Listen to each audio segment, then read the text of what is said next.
Hello, my name is Yulya, and today I will be doing a lesson for a preschool class. Students will review and discriminate between prepositions. The applicable learning standards are: develop a growing understanding of position in space, geographical location and direction, demonstrate competence in coordinated movement using large muscles, which is gross motor, demonstrate spatial awareness in both fine and gross motor activities, which is spatial orientation, and communicate experiences, ideas, needs, choices, and feelings by speaking. During a large group activity, I'm going to read a book about prepositions. This is the book that I'll be using. I'm sorry that I don't have the original copy. It's The Bears in the Night by Stan and Jane Bernstein. The bears' adventure take them in, out, around, and about. This book does a good job of combining words and pictures into a cohesive story. Storytelling is beneficial for language development and creativity. In the Vygotskian framework, it is also used to promote the development of deliberate memory, logical thinking, and self-regulation. When children retell stories or create new ones, they are not absolutely free in their choice of episodes. The story must make sense to other people. In this way, storytelling is similar to play. Both lead children from spontaneous to deliberate behaviors. Then I will give each student a beanbag and play a song. I have a CD player here. I was going to play the actual song that I wanted to use in the lesson, but unfortunately the CD is scratched.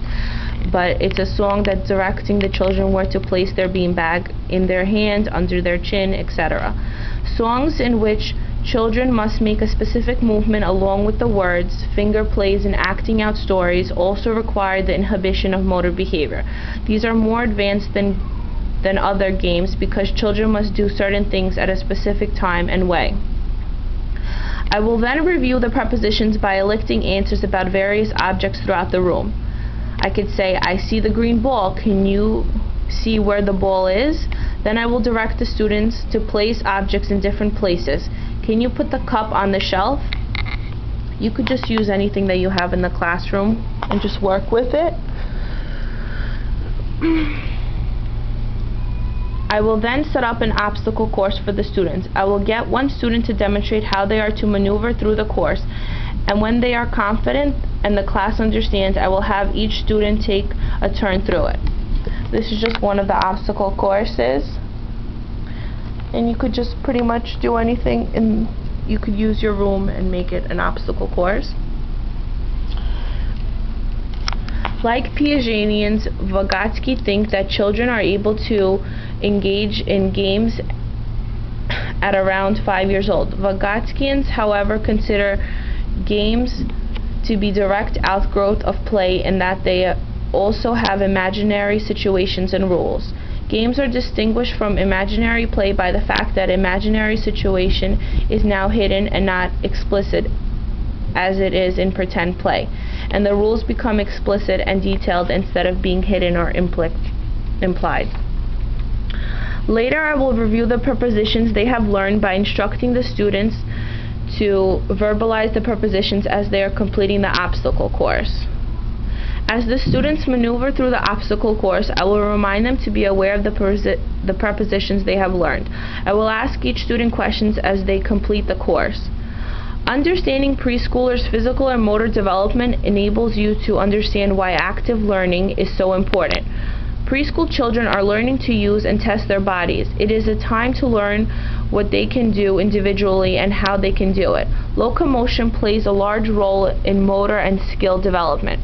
It includes activities of moving the body through space, walking, running, hopping, jumping, rolling, and dancing, climbing, and leaping.